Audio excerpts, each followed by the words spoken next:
جھوٹوں میں سب سے بڑا جھوٹا وہی ہے کہ جو مصطفیٰ کریم صلی اللہ علیہ وسلم کی شان میں کیا کرتا ہے؟ گستاخی کرتا ہے۔ وَدُّوا لَوْ تُدْهِنُ فَيُدْهِنُونَ، منافق بھی ہوتا ہے، وہ تو چاہتے ہیں کہ آپ نرم ہو جائیں، وہ تو چاہتے ہیں کہ آپ کیا ہو جائیں؟ آپ کو نرم کرنا چاہتے ہیں تاکہ وہ بھی نرم ہو جائیں، یعنی وہ یہ چاہتے ہیں کہ ان کے باطل کو آپ صحیح کہنے لگیں، اور اگر صحیح نہ بھی کہیں تو آپ ان کے باطل کو کیا نہ کہیں؟ برا نہ کہیں، وہ تو یہ چاہتے ہیں۔ لیکن میرے حبیب آپ کو ایسا کرنا نہیں ہے۔ ہمازم مشائم بنمیم، اس سے پہلے والا ولا تطیع کل حلاف مہین، قسمیں کھانے والا، جھوٹی قسمیں کھانے والا ہوتا ہے گستاخ رسول، اور تانے مارنے والا ہوتا ہے گستاخ رسول۔ مناع للخیر معتد عظیم، بھلائی سے روکنے والا ہوتا ہے، حد سے آگے بڑھنے والا ہوتا ہے، اور اصل یہ ہے اتلم بعد ذالک زنیم، اصل یہ ہے کہ اس کی اصل میں خطا ہے۔ یہ سب کچھ اس بندے کے بارے میں بیان کیا جا رہا ہے جو بندہ مصطفیٰ کریم صلی اللہ تعالی علیہ وآلہ وسلم پہ کیا کرتا ہے؟ زبان درازی کرتا ہے۔ اس سے پتا چلا کہ مصطفیٰ کی دل آزاری کرنا یہ اللہ کو سب سے زیادہ ناپسند ہے، اس لیے بچیے۔ اور واضح طور پہ پیچھے ہم نے پڑھا کہ اللہ پاک فرماتا ہے جس نے اللہ کو رسول کو تکلیف دی گویا کہ وہ اپنا ٹھکانہ کہاں بنا لے؟ جہنم میں بنا لے۔ صرف اتنا ہی نہیں، دنیا کی تمام مخلوق اس پر لعنت بھیجتی ہے۔ اسی آیت نمبر 17 سے ان باغ والوں کا ذکر ہے کہ جو پھل کاٹنے کے ارادے میں انشاءاللہ انہوں نے نہیں کہا، اللہ کی تسبیح سے غافل رہے، مسکینوں کو ان کا حصہ دینے سے بخل کا ارادہ کیا تھا، تو اللہ نے ان کے باغ کو تباہ کر دیا۔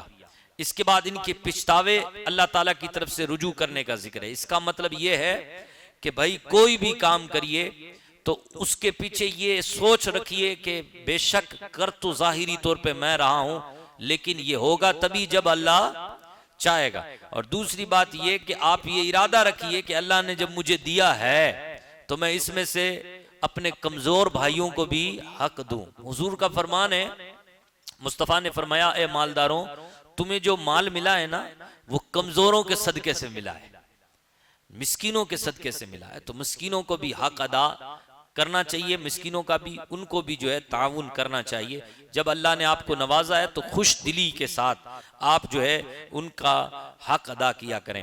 سورہ حاقہ شروع ہو رہی ہے، یہ بھی اسی پارے میں ہے، سورہ حاقہ۔ سورہ حاقہ مکی سورت ہے، ترتیب مصحف کے اعتبار سے یہ 69ویں ہے، جبکہ ترتیب نزول کے اعتبار سے یہ 77ویں ہے، 77ویں ہے۔ اس سورت کو الحاقہ یہ سوال کے ساتھ شروع کیا گیا، اس لیے اس کا نام الحاقہ رکھا گیا۔ یہ قیامت کے ناموں میں سے ایک نام ہے۔ اس سورت کے شروع میں قیامت کے حق اور یقین ہونے کو بیان کیا گیا، پھر قوم سمود اور فرعون پر نازل ہونے والے عذاب کا ذکر ہے۔ یہ مضامین قرآن مجید میں کئی جگہ اور بھی بیان ہوئے ہیں، آپ دیکھیں کس طریقے سے بیان ہے۔ اللہ اکبر۔ اللہ نے فرمایا فَأَمَّا ثَمُودُ فَأُهْلِكُوا بِالطَّاغِيَةِ، اور رہی سمود تو ہم نے اس کو ایک چیخ سے تباہ و برباد کر دیا۔ جبریل امین آئے، آواز لگائی، اس آواز کو یہ قوم سمود برداشت نہیں کر پائی۔ قوم سمود اصل میں اتنی مضبوط اور اسٹرانگلی قوم تھی کہ یہ اپنے ہاتھوں سے پتھروں کو تراش لیتی تھی۔ ہم لوگ پتھروں کو کھودتے ہیں تو اوزار لیتے ہیں لوہے کے، لیکن یہ لوگ اپنے ہاتھوں سے، یہاں تک صرف چھوٹی موٹی تراشنا نہیں ہے کہ بھئی کہتے ہیں کہ آج کل بھی بہت ایسے لوگ ہیں جن کی باڈی بہت مضبوط ہے تو وہ پتھر کو توڑ دیتے ہیں ہاتھوں سے، نہیں، یہ لوگ تو بڑی چٹان دیکھتے تھے، اس بڑی چٹان میں روم بنا دیتے، بیٹھک بنا دیتے، ہال بنا دیتے، ڈینر روم بنا دیتے۔ اس طریقے سے ایک جیسے ہم لوگ مکان نہیں بناتے اینٹوں سے اور پتھروں سے الگ سے، ایسے یہ لوگ اسی چٹان کو کھود کھود کر کے اس میں ایک خوبصورت سا مکان بنا لیتے، اتنے اسٹرانگلی تھے۔ لیکن جب انہوں نے نافرمانی کی، اللہ تبارک و تعالیٰ نے ان پہ عذاب بھیجا تو صرف اور صرف فرشتے کی ایک چیخ کو بھی یہ برداشت نہیں کر پائے، سارے ڈھیر ہو گئے۔ اور قوم عاد بڑے لمبے ترنگے تھے، اس سے قومیں ڈرتی تھی۔ آپ قرآن پڑھیں گے تو یہاں حضرت موسیٰ علیہ السلام کے قوم کا تذکرہ ہے، یہ ڈرتے تھے۔ حضرت موسیٰ علیہ السلام کی جو قوم تھی بنی اسرائیل، یہ حضرت موسیٰ سے کہتی اس بات پر کہ ہم قوم عاد سے لڑیں گے، ہم تو نہیں لڑنے والے، آپ اور آپ کا رب جا کے لڑیں۔ یعنی اس اتنی لمبی چوڑی قوم تھی۔ اب یہ ایک عجوبہ ہے، بات صحیح ہے یا نہیں ہے، لیکن ہم ویسے ہی کر رہے ہیں۔ ان کی لمبائی کے مبالغہ آرائی کو بیان کرتے ہوئے کچھ لوگوں نے لکھا ہے کہ یہ اتنے لمبے تھے کہ اسی قوم میں سے ایک بندہ تھا کہ جو دریائے نیل میں کھڑا ہوتا تھا، حالانکہ اس کے سر پیر نہیں ہے لیکن ایک مبالغہ آرائی، یعنی خوب لمبے تھے. یہ تو ہے. یہ کیا تھے؟ قرآن نے ان کی جو تشبیہ دی ہے وہ کھجور کے درختوں کی طرح دی ہے. اب کھجور کا درخت لمبا ہوتا ہے کہ نہیں ہوتا؟ تو کھجور کے درختوں کی طرح ان کی تشبیہ دی ہے. کہا یہ جاتا ہے کہ یہ جو بندہ تھا ان کا، یہ انہی قوم میں سے تھا اور یہ دریائے نیل میں کھڑا ہوتا، دریائے نیل میں اپنے ہاتھوں سے مچھلیاں پکڑتا اور سورج سے سیک لیتا تھا. یعنی یہ ایک اس کی مبالغہ آرائی بیان کی گئی ہے، اور قرآن نے ان کو جو ہے کھجور سے تشبیہ دی ہے، جیسے کہ اللہ پاک فرما رہا ہے وَأَمَّا عَادٌ فَأُهْلِكُوا بِرِيحٍ صَرْصَرٍ عَاتِيَةٍ. اور رہی قوم عاد تو اللہ نے ان کو تیز آندھی سے کیا کر دیا؟ تباہ و برباد کر دیا. سَخَّرَهَا عَلَيْهِمْ 7 لَيَالٍ و8 أَيَّامٍ حُسُومًا فَتَرَى الْقَوْمَ فِيهَا سَرْعَىٰ كَأَنَّهُمْ أَعْجَازُ نَخْلٍ خَاوِيَةٍ. اللہ اکبر. اور وہ آندھی جو چلی تھی 7 راتیں 8 دن تک چلی، اور اس میں سے کوئی ایک بھی باقی نہیں رہا. یہ ایسے بکھرے پڑے تھے جیسے کھجور کے تنے بکھرے پڑے ہوں. تو کھجور سے ان کو مشابہت دی تھی. اس کا مطلب یہ بڑے لمبے تڑنگے لوگ تھے. اللہ فرماتا ہے فَهَلْ تَرَى لَهُم مِّن بَاقِيَةٍ. او غور و فکر کرنے والے، کیا ان میں سے کوئی باقی رہا؟ قوم عاد میں سے کوئی باقی ہے؟ نہیں ہے نا. تو جب باقی نہیں ہے تو اس کا مطلب یہ ہے کہ نیکی کو بقا ہے، فساد کو بقا نہیں ہے. اللہ اکبر. آیت نمبر 13 سے سور پھونکے جانے اور زمین اور پہاڑوں کے اٹھا لیے جانے اور ضرب شدید سے ریزہ ریزہ کر دیے جانے، آسمان کے پھٹنے اور کمزور ہونے، اور 8 فرشتوں کا اللہ کے عرش کو اٹھانے کا بیان ہے. آیت نمبر 19 سے بتایا گیا کہ قیامت میں جس کا نام اعمال اس کے دائیں ہاتھ میں دیا جائے گا، یہ اس کے سرخ روح ہونے کی علامت ہوگی، اور وہ افتخار کے ساتھ، فخر کے ساتھ لوگوں سے کہے گا آؤ میرا نام اعمال پڑھو. اس کے برعکس جس کا نام اعمال اس کے بائیں ہاتھ میں دیا جائے گا، یہ اس کی رسوائی کی علامت ہوگی، اور وہ کہے گا کاش مجھے میرا نام اعمال دیا ہی نہ جاتا اور موت کے ساتھ ہی میرا قصہ ہمیشہ کے لیے ختم ہو چکا ہوتا. انہی آیات میں صالحین کے لیے جنتوں کی نعمتیں اور منکرین کے لیے اخروی عذاب کا بھی بیان ہے. آیت نمبر جو 40 ہے اس میں فرمایا گیا قرآن نہ کسی شاعر کا بیان ہے، اور قرآن جو ہے نہ کسی کاہن کا کلام ہے، یہ تو صرف اور صرف اللہ کا کلام ہے. انہو لقول رسول کریم. بے شک یہ تو عزت والے کا کلام ہے. اس کے بعد جناب علی سورت شروع ہو رہی ہے، سورت المعارج. یہ بھی اسی پارے میں ہے. سورت المعارج مکی سورت ہے. اس سورت کی آیت نمبر 3 میں معارج کا لفظ مذکور ہے. یہی اس کی وجہ تسمیہ ہے. مصحف کے ترتیب کے لحاظ سے اس کا نمبر 17واں، جبکہ ترتیب نزول کے اعتبار سے اس کا نمبر بھی 77واں ہے. اس سورت کے شروع میں عذاب قیامت کا ایک بار پھر بیان ہے. حشر کا ایک دن 50,000 سال کے برابر ہوگا. آسمان پگھلے ہوئے تانبے کی طرح ہو جائے گا، پہاڑ دھنی ہوئی رنگین اون کی طرح ہو جائیں گے، اور کوئی کسی کا پرسان حال نہ ہوگا. اس وقت مجرم یہ تمنا کرے گا کہ بیوی، بھائی، رشتہ دار، تمام اہل زمین سب کو اپنا فدیہ دے کر کے جان چھڑا لے، لیکن اس کی جان نہیں چھوٹے گی. آیت نمبر 19 سے انسان کی کم حوصلگی، مصیبت کے وقت گھبرا جانے، نفع پہنچنے کی صورت میں بخل کرنے کا بھی ذکر ہے. اس صورت میں اہل حق، ان کی اعلیٰ صفات اور اخروی جزا کا بھی بیان ہے. اس کے بعد سورہ نوح شروع ہو رہی ہے. اللہ اکبر. سورہ نوح بھی مکی صورت ہے. ترتیب مصحف کے اعتبار سے 71واں، جبکہ ترتیب نزول کے اعتبار سے اس کا نمبر 72 ہے. اس سورت کی آیت نمبر 1 میں حضرت نوح علیہ السلام کا ذکر ہے، اس لیے اس کا نام بھی نوح رکھا گیا ہے. اس سورت کے شروع میں حضرت نوح علیہ السلام کا اپنی قوم کی طرف مبعوث ہونے، قوم کو اللہ کی عبادت کی دعوت دینے، گناہوں کو چھوڑنے کا ذکر فرمایا. حضرت نوح علیہ السلام اللہ کی بارگاہ میں فریاد کرتے ہیں کہ میں نے اپنی قوم کو شب و روز دعوت حق دی، مگر ان کی سرکشی میں اضافہ ہی ہوتا رہا. جب بھی میں انہیں دعوت حق دیتا تو وہ قبول حق سے انکار کے لیے کانوں میں انگلیاں ٹھونس لیتے. ضد اور تکبر میں اپنے آپ کو کپڑوں سے ڈھانپ لیتے۔ میں نے ان سے کہا تم اپنے رب سے استغفار کرو، وہ بہت زیادہ معاف فرمانے والا ہے، وہ تم پر موسلا دھار بارش نازل فرمائے گا، مالوں اور بیٹوں سے تمہاری مدد فرمائے گا۔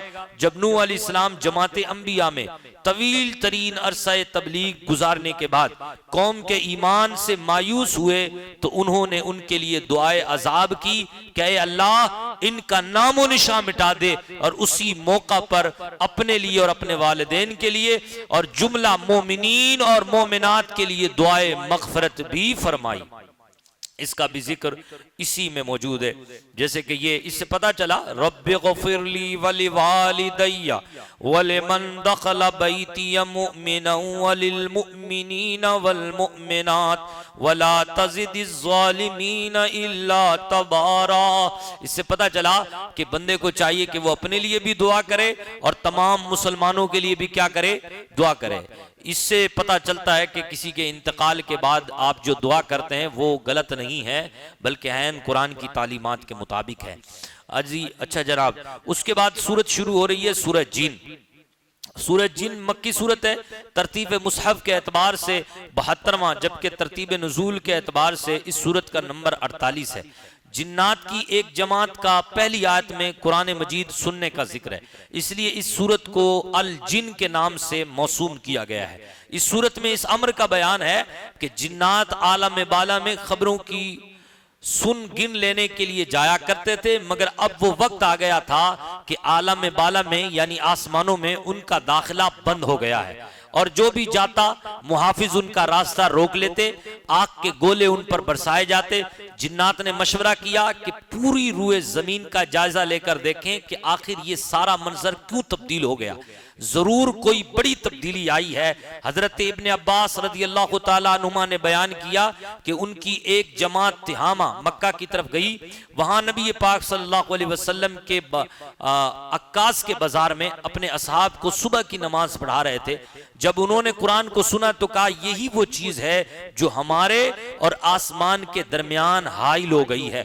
پھر انہوں نے جا کر اپنی قوم کو بتایا کہ ہم نے عجب قرآن سنا ہے جو راہ ہدایت کی طرف رہنمائی کرتا ہے، ہم اس پر ایمان لے آئے ہیں، ہم ہرگز اپنے رب کے ساتھ کسی کو شریک نہیں کریں گے، بے شک ہمارے رب کی شان بلند ہے، اس کی نہ کوئی بیوی ہے، اس کا نہ کوئی بیٹا ہے، اللہ اکبر۔ انہوں نے کہا ہم میں سے کچھ اطاعت گزار ہیں اور کچھ شرکش ہیں۔ جنات کا سرکش گروہ جہنم کا ایندھن بنے گا۔ عربی میں جیم نون سے جو بھی کلمات بنتے ہیں ان میں 70 اور پوشیدہ رہتے ہیں۔ گھنے باغ کو زمین درختوں کی کثرت سے چھپ جائے جنت کہتے ہیں، سینے میں پوشیدہ دل کو جنان کہتے ہیں، رحم میں بچے کو جنین کہتے ہیں، ڈھال کو جنہ کہتے ہیں، وغیرہ وغیرہ۔ آیت نمبر 26 میں فرمایا کیا کہ اللہ پاک ہی ہے غیب جاننے والا، تو وہ اپنے غیب کو کسی کو بھی اپنے غیب پر مطلع نہیں فرماتا، ہاں مگر اپنے رسولوں میں سے جسے چاہتا ہے۔ اپنے رسولوں کو غیب عطا فرماتا ہے، اپنے رسولوں کو غیب کی اطلاع دیتا ہے، لیکن جانتا کون ہے غیب؟ اللہ ہی جانتا ہے۔ اس کے بعد سورت شروع ہو رہی ہے سورہ مزمل۔ سورہ مزمل مکی سورت ہے، ترتیب مصحف کے اعتبار سے 73ویں، جبکہ ترتیب نزول کے اعتبار سے اس کا نمبر 3 ہے۔ اس سورت کا نام المزمل اس کی پہلی آیت سے ماخوذ ہے۔ اس سورت میں محبت کے انداز میں اللہ تعالیٰ نے نبی صلی اللہ علیہ وسلم کو ان کی ایک خاص ادا کے ساتھ مخاطب فرمایا، اے چادر اوڑھنے والے۔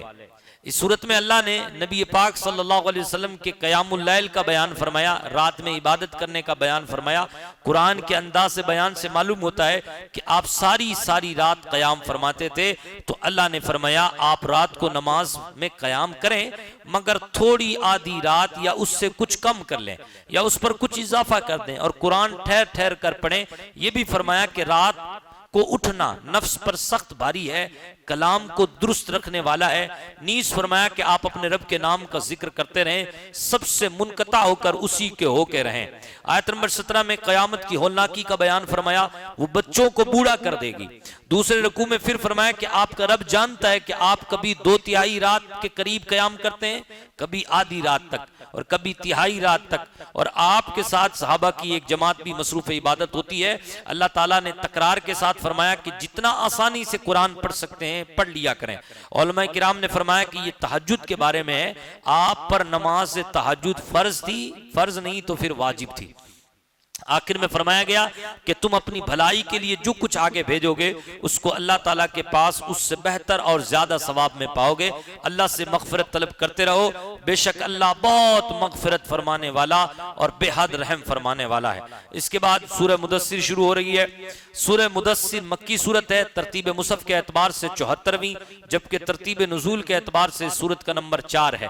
اس سورت کے شروع میں آپ صلی اللہ علیہ وسلم کو یا ایھا المدثر سے خطاب فرمانے کی وجہ ہے، اور اسی وجہ سے اس سورت کا نام ہی المدثر رکھا گیا ہے۔ اس سورت میں بھی اللہ تعالیٰ نے آپ کو شان محبوبی کے ساتھ خطاب کرتے ہوئے فرمایا، اے چادر لپیٹنے والے، اٹھیے اور لوگوں کو اللہ کے عذاب سے ڈرائیے، اپنے رب کی کبریائی کا اعلان کیجئے۔ آیت نمبر 39 میں اصحاب الیمین کی تعریف کی گئی ہے۔ آیت نمبر 42 میں فرمایا، جہنمیوں سے پوچھا جائے گا تمہارے جہنم میں جانے کا سبب کیا بنا، تو وہ کہیں گے ہم نماز نہیں پڑھتے تھے۔ کیا کہیں گے وہ؟ کہ ہم نماز نہیں پڑھتے تھے۔ وہ کہیں گے بھائی چٹے کپڑے پہنتے تھے لیکن نماز نہیں پڑھتے تھے، نماز نہیں پڑھتے تھے، اس لیے ایسا کچھ ہمارے ساتھ ہوا۔ ما سلککم فی سقر، تمہیں کس چیز نے جہنم میں ڈال دیا؟ وہ کہیں گے لم نکو من المصلین، ہم نماز نہیں پڑھتے تھے۔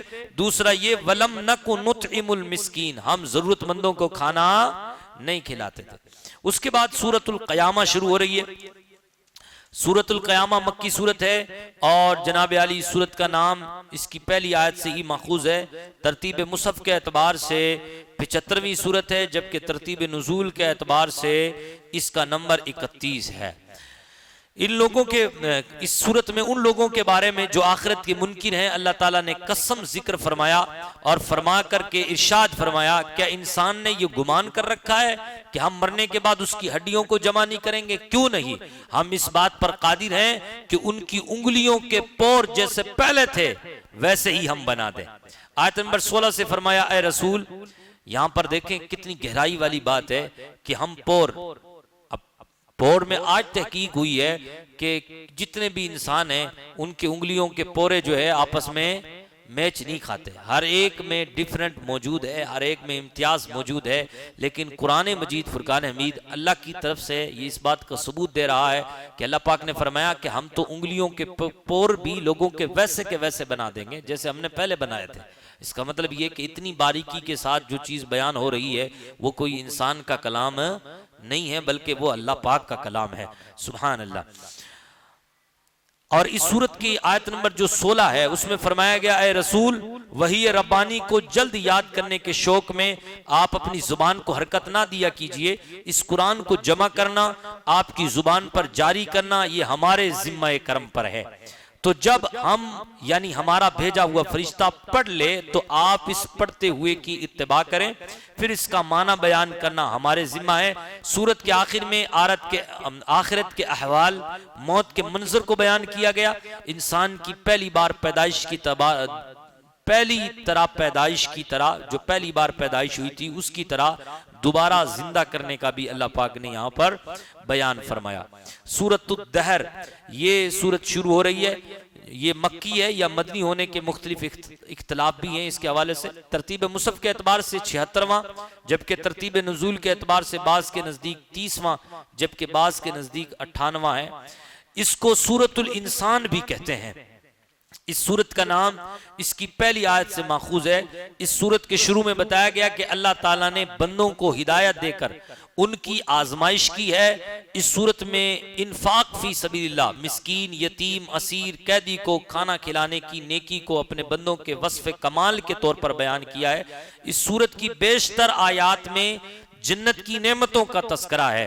آیت نمبر 3 میں فرمایا کہ ہم نے انسان کو سیدھا راستہ دکھایا، اب وہ چاہے شکر کرنے والا بن جائے یا وہ کیا بن جائے، نہ شکرہ بن جائے۔ یعنی ہم نے انسان کو سیدھا راستہ دکھا دیا ہے، اس کے اندر ہم نے ایسا ملکہ رکھ دیا ہے، اب اس کی مرضی ہے۔ اِنَّ هَدَيْنَاهُ السَّبِيلَ إِمَّا شَاكِرًا وَإِمَّا کفورا، ہم نے انسان کو سیدھا راستہ دکھا دیا ہے، اب انسان کی مرضی ہے، انسان چاہے تو کہاں گزرے، نیکی کے راستے پہ چلے، چاہے تو برائی کے راستے پہ چلے، مرضی اس کی۔